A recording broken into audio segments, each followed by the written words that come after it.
ಎಲ್ಲ ಮುಗಿಯುತ್ತೆ, ಮುಗಿದು ಹೊರಗಡೆ ಬರ್ತಾರೆ, ಮನೆ ಹತ್ರ ತೆರಳ್ತಾರೆ. ಇಲ್ಲೇ ಸೈನ್ ಮಾಡಿ ಸಾಕು ಅಂತ ಹೇಳಿದಾರಂತೆ. ಹಾಗಾಗಿ ಇಲ್ಲೇ ಸೈನ್ ಮಾಡಿಬಿಟ್ಟು ಆ ಪ್ರೊಸೀಜರ್ಸ್ ಎಲ್ಲ ಮುಗಿಸಿ ಇಬ್ಬರು ಶ್ಯೂರಿಟಿ ಕೊಟ್ಟಿದ್ದಾರೆ. ದಿನಕರ್ ತೂಗುದೀಪ್ ಹಾಗೂ ಧನ್ವೀರ್ ಇಬ್ಬರು ಕೂಡ ಶ್ಯೂರಿಟಿ ಕೊಟ್ಟಿದ್ದಾರೆ ಅವರಿಗೆ. ಹಾಗಾಗಿ ಎಲ್ಲ ಪ್ರೊಸೀಜರ್ಸ್ ಆಲ್ಮೋಸ್ಟ್ ಮುಗಿತಾ ಬಂದಿದೆ. ಇನ್ನೇನು ದರ್ಶನ್ ಸೈನ್ ಮಾಡಿ ಅಲ್ಲಿಂದ ತೆರಳ್ತಾರೆ.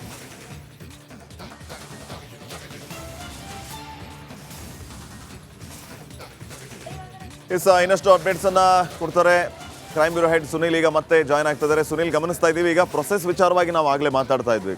ಅಂದರೆ ಈಗ ದರ್ಶನ್ ಪಾಸ್ಪೋರ್ಟನ್ನು ಸರೆಂಡರ್ ಮಾಡಿದ್ದಾರೆ. ಈಗ ರೆಗ್ಯುಲರ್ ಬೇಲ್ ಆಗಿರೋದ್ರಿಂದ ಅದು ಪಾಸ್ಪೋರ್ಟ್ ಅಲ್ಲೇ ಇರುತ್ತೆ ಇನ್ನು, ಐ ಹೋಪ್ ಅಲ್ವಾ? ಈಗ ಶ್ಯೂರಿಟಿ ಕೊಡೋರು ಕೂಡ ಪಾಸ್ಪೋರ್ಟು ಇತ್ಯಾದಿ ಸರೆಂಡರ್ ಮಾಡುವಂಥದ್ದು ಇರುತ್ತಾ? ಆ ಥರ ಏನಾದ್ರು ಪ್ರೊಸೆಸ್ ಇರುತ್ತಾ? ಆ ಥರ ಏನಿಲ್ಲ. ಶ್ಯೂರಿಟಿ ಕೊಡುವಂಥ ಪರ್ಸನ್ಸ್ ಯಾರು ಇರ್ತಾರೆ ಅಂದರೆ ಜಾಮೀನು ಸಿಗುವಂಥ ವ್ಯಕ್ತಿಗೆ ಅವರಿಗೆ ಸಂಬಂಧಪಟ್ಟಂಥ ದಾಖಲೆಗಳನ್ನು ಮಾತ್ರ ನೀಡಬೇಕು. ಅವರು ಪಾಸ್ಪೋರ್ಟ್ ನೀಡುವಂಥ ಅಗತ್ಯ ಬರಲ್ಲ. ಆರೋಪಿ ಸ್ಥಾನದಲ್ಲಿರುವಂಥ ವ್ಯಕ್ತಿಗಳು ಯಾರು ಇರ್ತಾರೆ ಅವರು ಮಾತ್ರ ತಮ್ಮ ಪಾಸ್ಪೋರ್ಟ್ನ ಸರೆಂಡರ್ ಮಾಡಬೇಕು. ಇದಕ್ಕೆ ಉದ್ದೇಶ ಏನು ಅಂತ ಹೇಳಿದರೆ, ಒಂದು ವೇಳೆ ಅವರು ನಾಳೆ ದಿನ ದೇಶ ಬಿಟ್ಟು ಬೇರೆ ಎಲ್ಲಾದರೂ ಹೋದರೆ ಅಂತಹ ಟೈಮಲ್ಲಿ ಮತ್ತೆ ಅವ್ರನ್ನ ವಾಪಸ್ ಕರೆಸುವಂಥದ್ದು, ಅವರು ಬರದೇ ಹೋದಲ್ಲಿ ಆಗ ಈ ವಿಚಾರಣೆ ಪ್ರಕ್ರಿಯೆಗೆ ತೊಡಕಾಗುತ್ತೆ ಅನ್ನೋ ಕಾರಣಕ್ಕೋಸ್ಕರ ಪರ್ಟಿಕ್ಯುಲರ್ ಆಗಿ ಪಾಸ್ಪೋರ್ಟ್ನ ಸರೆಂಡರ್ ಮಾಡಬೇಕು ಅನ್ನುವಂಥ ಸೂಚನೆಯನ್ನು ಪ್ರತಿಯೊಂದು ಕೇಸ್ಗಳಲ್ಲಿ ನೀಡುವಂಥದ್ದು. ಆ್ಯಂಡ್ ಈ ಪ್ರೋಸೆಸ್ ಮುಂದಿನ ದಿನಗಳಲ್ಲಿ ಅಂದರೆ ಈ ಕೇಸ್ ಕಂಪ್ಲೀಟ್ ಆಗೋರು ಕೂಡ ಅವರು ಮೇ ಬಿ ಹೋಗೋದಕ್ಕೆ ಸಾಧ್ಯ ಆಗಲ್ಲ. ಸೊ ಆ ಥರದೊಂದು ಪ್ರಕ್ರಿಯೆ ಕೂಡ ಈ ಒಂದು ಕೇಸ್ಗಳಲ್ಲಿ ಬರುತ್ತೆ. ಆ್ಯಂಡ್ ಕ್ರಿಮಿನಲ್ ಕೇಸ್ ಇದ್ದಂತಹ ಟೈಮ್ನಲ್ಲಿ ಬೇರೆ ಕಡೆ ಹೋಗೋದಕ್ಕೂ ಕೂಡ ಅವಕಾಶಗಳು ಕೂಡ ಇರಲ್ಲ. ಆ್ಯಂಡ್ ಈ ಬೇಲ್ ಕಂಡೀಷನ್ಸಲ್ಲಿ ಇರುತ್ತೆ.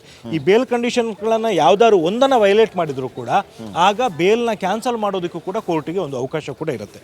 ಒಂದು ವೇಳೆ ಈ ಪೊಲೀಸರು ಏನಾದರೂ ಇಲ್ಲ ಈ ಆರೋಪಿ ಸ್ಥಾನದಲ್ಲಿರುವಂಥ ವ್ಯಕ್ತಿ ಈ ಒಂದು ಬೇಲ್ ಕಂಡೀಷನ್ಗಳನ್ನು ವೈಲೇಟ್ ಮಾಡಿದ್ದಾರೆ ಅನ್ನೋದು ಕೋರ್ಟ್ ಗಮನಕ್ಕೆ ತಂದರೆ ಆಗ ಆ ಬೇಲ್ನ ಕ್ಯಾನ್ಸಲ್ ಮಾಡೋದಕ್ಕೂ ಕೂಡ ಅವಕಾಶ ಇರುತ್ತೆ. ಶ್ಯೂರಿಟಿ ನಾರ್ಮ್ಸಲ್ಲೂ ವೈಫಲ್ಯ ಆಗಿ ಬೇಲ್ ಕ್ಯಾನ್ಸಲ್ ಆಗಿದ್ದು ಉದಾಹರಣೆ ಇದೆಯಾ? ಶ್ಯೂರಿಟಿ ಕೊಡುವಂತಹ ಪರ್ಸನ್ಸ್ ಯಾರು ಇರ್ತಾರೆ ಅವ್ರಿಗೇನು ಸಮಸ್ಯೆ ಆಗಲ್ಲ. ಆದರೆ ಆರೋಪಿ ಸ್ಥಾನದಲ್ಲಿರುವಂಥವರು ಈ ಬೇಲ್ ಕಂಡೀಷನ್ಸ್ಗಳನ್ನು ವೈಲೇಟ್ ಮಾಡಿ ಈ ಹಿಂದೆ ಆ ಬೇಲ್ ಕ್ಯಾನ್ಸಲ್ ಆಗಿರುವಂಥ ಇನ್ಸಿಡೆಂಟ್ಗಳು ಕೂಡ ಕೆಲವೊಂದು ಪ್ರಕರಣಗಳಲ್ಲಿ ಆಗಿದ್ದಾವೆ. ಹಾಗಾಗಿ ಯೂಶುವಲ್ ಆಗಿ ಅವರ ವಕೀಲರು ಕೂಡ ಸಲಹೆಯನ್ನು ನೀಡಿರ್ತಾರೆ. ಯಾವುದೇ ಕಾರಣಕ್ಕೂ ಕೂಡ ಬೇಲ್ ಕಂಡೀಷನ್ಸ್ಗಳನ್ನು ವೈಲೇಟ್ ಮಾಡಬಾರ್ದು ಅನ್ನುವಂಥದ್ದು ಪರ್ಟಿಕ್ಯುಲರ್ ಆಗಿ ಹೇಳಿರ್ತಾರೆ ಮತ್ತು ಅದನ್ನು ಫಾಲೋ ಮಾಡ್ತಾರೆ. Okay, fine, thank you Sunil. ಇನ್ನಷ್ಟು ಅಪ್ಡೇಟ್ಸ್ ಪಡಿತೀನಿ. ಈಗ ಚಿಕ್ಕ ಬ್ರೇಕ್ ಇರುತ್ತೆ. ಬ್ರೇಕ್ ನಂತರ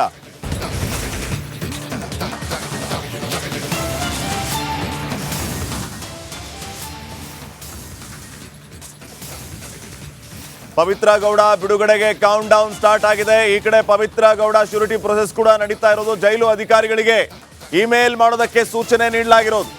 ರಿಲೀಸ್ ಆದೇಶವನ್ನ ಇಮೇಲ್ ಮಾಡೋದಕ್ಕೆ ನ್ಯಾಯಾಧೀಶರು ಸೂಚನೆಯನ್ನ ನೀಡಿದ್ದಾರೆ. ಪವಿತ್ರ ಗೌಡ ಬಿಡುಗಡೆಗೆ ಕೌಂಟ್ ಡೌನ್ ಸ್ಟಾರ್ಟ್ ಆಗಿದೆ. ಪ್ರೊಸೆಸ್ ಕೂಡ ನಡೀತಾ ಇರೋದು. ಅಂದ್ರೆ ಜೈಲಾಧಿಕಾರಿಗಳಿಗೆ ಇಮೇಲ್ ಮಾಡೋದಕ್ಕೆ ಸೂಚನೆಯನ್ನ ನೀಡಲಾಗಿದೆ. ರಿಲೀಸ್ ಆದೇಶ ಇಮೇಲ್ ಮಾಡೋದಕ್ಕೆ ನ್ಯಾಯಾಧೀಶರು ಸೂಚನೆಯನ್ನ ಕೊಟ್ಟಿರುವಂತದ್ದು. ಈ ಇಮೇಲ್ ಬಂದ ಮೇಲೆ ಬಾಕಿ ಪ್ರೊಸೆಸ್ ಇರುತ್ತೆ.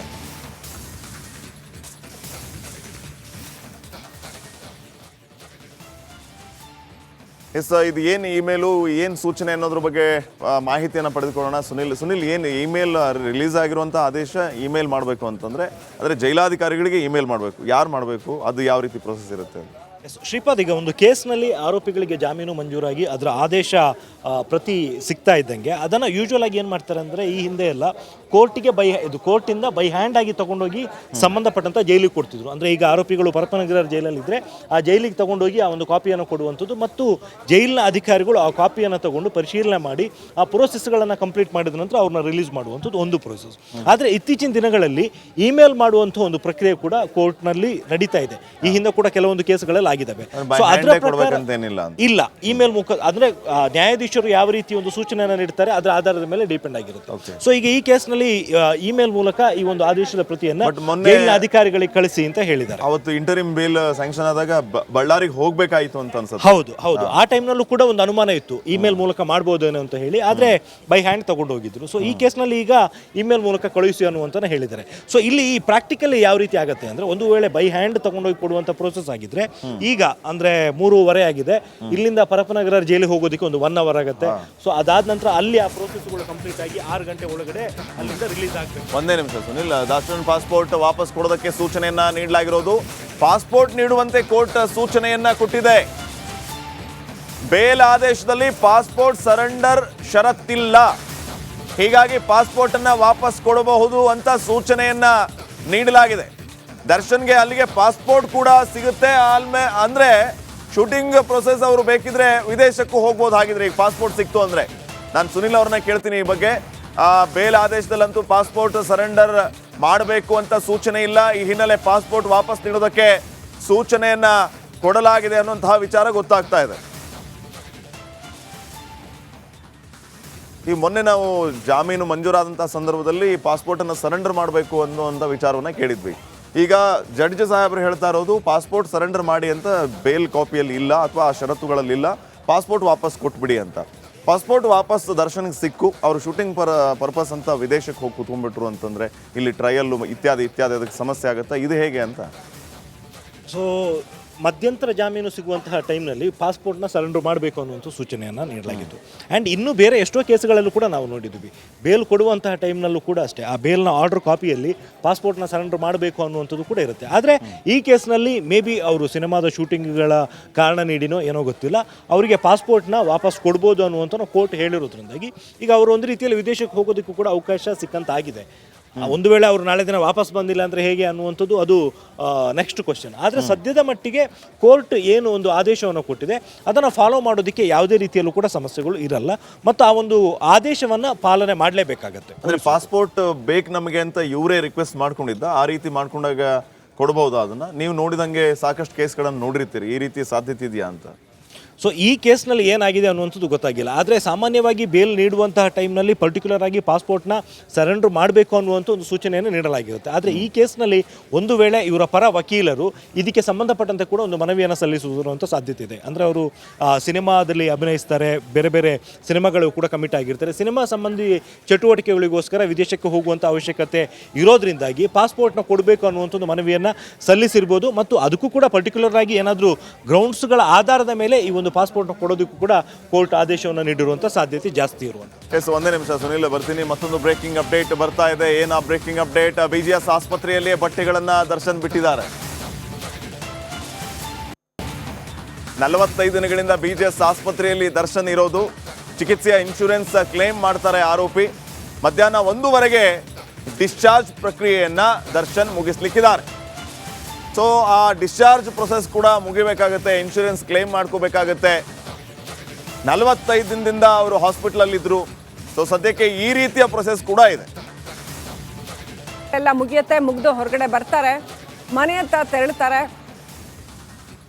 ಇಲ್ಲೇ ಸೈನ್ ಮಾಡಿ ಸಾಕು ಅಂತ ಹೇಳಿದಾರಂತೆ. ಹಾಗಾಗಿ ಇಲ್ಲೇ ಸೈನ್ ಮಾಡಿಬಿಟ್ಟು ಆ ಪ್ರೊಸೀಜರ್ಸ್ ಎಲ್ಲ ಮುಗಿಸಿ ಇಬ್ಬರು ಶ್ಯೂರಿಟಿ ಕೊಟ್ಟಿದ್ದಾರೆ. ದಿನಕರ್ ತೂಗುದೀಪ್ ಹಾಗೂ ಧನ್ವೀರ್ ಇಬ್ಬರು ಕೂಡ ಶ್ಯೂರಿಟಿ ಕೊಟ್ಟಿದ್ದಾರೆ ಅವರಿಗೆ. ಹಾಗಾಗಿ ಎಲ್ಲ ಪ್ರೊಸೀಜರ್ಸ್ ಆಲ್ಮೋಸ್ಟ್ ಮುಗಿತಾ ಬಂದಿದೆ. ಇನ್ನೇನು ದರ್ಶನ್ ಸೈನ್ ಮಾಡಿ ಅಲ್ಲಿಂದ ತೆರಳ್ತಾರೆ.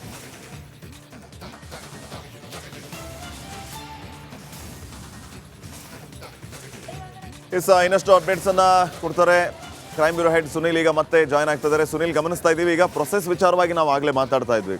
ಅಂದರೆ ಈಗ ದರ್ಶನ್ ಪಾಸ್ಪೋರ್ಟನ್ನು ಸರೆಂಡರ್ ಮಾಡಿದ್ದಾರೆ. ಈಗ ರೆಗ್ಯುಲರ್ ಬೇಲ್ ಆಗಿರೋದ್ರಿಂದ ಅದು ಪಾಸ್ಪೋರ್ಟ್ ಅಲ್ಲೇ ಇರುತ್ತೆ ಇನ್ನು, ಐ ಹೋಪ್ ಅಲ್ವಾ? ಈಗ ಶ್ಯೂರಿಟಿ ಕೊಡೋರು ಕೂಡ ಪಾಸ್ಪೋರ್ಟು ಇತ್ಯಾದಿ ಸರೆಂಡರ್ ಮಾಡುವಂಥದ್ದು ಇರುತ್ತೆ. ಆ ಥರ ಏನಾದ್ರು ಪ್ರೊಸೆಸ್ ಇರುತ್ತೆ? ಆ ಥರ ಏನಿಲ್ಲ. ಶ್ಯೂರಿಟಿ ಕೊಡುವಂಥ ಪರ್ಸನ್ಸ್ ಯಾರು ಇರ್ತಾರೆ ಅಂದರೆ ಜಾಮೀನು ಸಿಗುವಂಥ ವ್ಯಕ್ತಿಗೆ ಅವರಿಗೆ ಸಂಬಂಧಪಟ್ಟಂಥ ದಾಖಲೆಗಳನ್ನು ಮಾತ್ರ ನೀಡಬೇಕು. ಅವರು ಪಾಸ್ಪೋರ್ಟ್ ನೀಡುವಂಥ ಅಗತ್ಯ ಬರಲ್ಲ. ಆರೋಪಿ ಸ್ಥಾನದಲ್ಲಿರುವಂಥ ವ್ಯಕ್ತಿಗಳು ಯಾರು ಇರ್ತಾರೆ ಅವರು ಮಾತ್ರ ತಮ್ಮ ಪಾಸ್ಪೋರ್ಟ್ನ ಸರೆಂಡರ್ ಮಾಡಬೇಕು.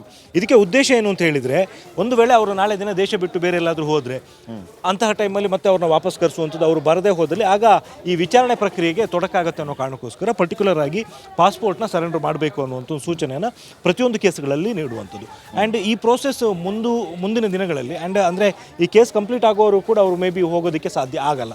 ಸೊ ಆ ಥರದೊಂದು ಪ್ರಕ್ರಿಯೆ ಕೂಡ ಈ ಒಂದು ಕೇಸ್ಗಳಲ್ಲಿ ಬರುತ್ತೆ. ಆ್ಯಂಡ್ ಕ್ರಿಮಿನಲ್ ಕೇಸ್ ಇದ್ದಂತಹ ಟೈಮ್ನಲ್ಲಿ ಬೇರೆ ಕಡೆ ಹೋಗೋದಕ್ಕೂ ಕೂಡ ಅವಕಾಶಗಳು ಕೂಡ ಇರಲ್ಲ. ಆ್ಯಂಡ್ ಈ ಬೇಲ್ ಕಂಡೀಷನ್ಸಲ್ಲಿ ಇರುತ್ತೆ. ಈ ಬೇಲ್ ಕಂಡೀಷನ್ಗಳನ್ನು ಯಾವುದಾದ್ರು ಒಂದನ್ನು ವೈಲೇಟ್ ಮಾಡಿದರೂ ಕೂಡ ಆಗ ಬೇಲ್ನ ಕ್ಯಾನ್ಸಲ್ ಮಾಡೋದಕ್ಕೂ ಕೂಡ ಕೋರ್ಟಿಗೆ ಒಂದು ಅವಕಾಶ ಕೂಡ ಇರುತ್ತೆ. ಒಂದು ವೇಳೆ ಈ ಪೊಲೀಸರು ಏನಾದರೂ ಇಲ್ಲ ಈ ಆರೋಪಿ ಸ್ಥಾನದಲ್ಲಿರುವಂಥ ವ್ಯಕ್ತಿ ಈ ಒಂದು ಬೇಲ್ ಕಂಡೀಷನ್ಗಳನ್ನು ವೈಲೇಟ್ ಮಾಡಿದ್ದಾರೆ ಅನ್ನೋದು ಕೋರ್ಟ್ ಗಮನಕ್ಕೆ ತಂದರೆ ಆಗ ಆ ಬೇಲ್ನ ಕ್ಯಾನ್ಸಲ್ ಮಾಡೋದಕ್ಕೂ ಕೂಡ ಅವಕಾಶ ಇರುತ್ತೆ. ಶ್ಯೂರಿಟಿ ನಾರ್ಮ್ಸಲ್ಲೂ ವೈಫಲ್ಯ ಆಗಿ ಬೇಲ್ ಕ್ಯಾನ್ಸಲ್ ಆಗಿದ್ದು ಉದಾಹರಣೆ ಇದೆಯಾ? ಶ್ಯೂರಿಟಿ ಕೊಡುವಂತಹ ಪರ್ಸನ್ಸ್ ಯಾರು ಇರ್ತಾರೆ ಅವ್ರಿಗೇನು ಸಮಸ್ಯೆ ಆಗಲ್ಲ. ಆದರೆ ಆರೋಪಿ ಸ್ಥಾನದಲ್ಲಿರುವಂಥವರು ಈ ಬೇಲ್ ಕಂಡೀಷನ್ಸ್ಗಳನ್ನು ವೈಲೇಟ್ ಮಾಡಿ ಈ ಹಿಂದೆ ಆ ಬೇಲ್ ಕ್ಯಾನ್ಸಲ್ ಆಗಿರುವಂಥ ಇನ್ಸಿಡೆಂಟ್ಗಳು ಕೂಡ ಕೆಲವೊಂದು ಪ್ರಕರಣಗಳಲ್ಲಿ ಆಗಿದ್ದಾವೆ. ಹಾಗಾಗಿ ಯೂಶುವಲ್ ಆಗಿ ಅವರ ವಕೀಲರು ಕೂಡ ಸಲಹೆಯನ್ನು ನೀಡಿರ್ತಾರೆ, ಯಾವುದೇ ಕಾರಣಕ್ಕೂ ಕೂಡ ಬೇಲ್ ಕಂಡೀಷನ್ಸ್ಗಳನ್ನು ವೈಲೇಟ್ ಮಾಡಬಾರ್ದು ಅನ್ನುವಂಥದ್ದು ಪರ್ಟಿಕ್ಯುಲರ್ ಆಗಿ ಹೇಳಿರ್ತಾರೆ ಮತ್ತು ಅದನ್ನು ಫಾಲೋ ಮಾಡ್ತಾರೆ. Okay fine, thank you Sunil. ಇನ್ನಷ್ಟು ಅಪ್ಡೇಟ್ಸ್ ಪಡಿತೀನಿ. ಈಗ ಚಿಕ್ಕ ಬ್ರೇಕ್ ಇರುತ್ತೆ, ಬ್ರೇಕ್ ನಂತರ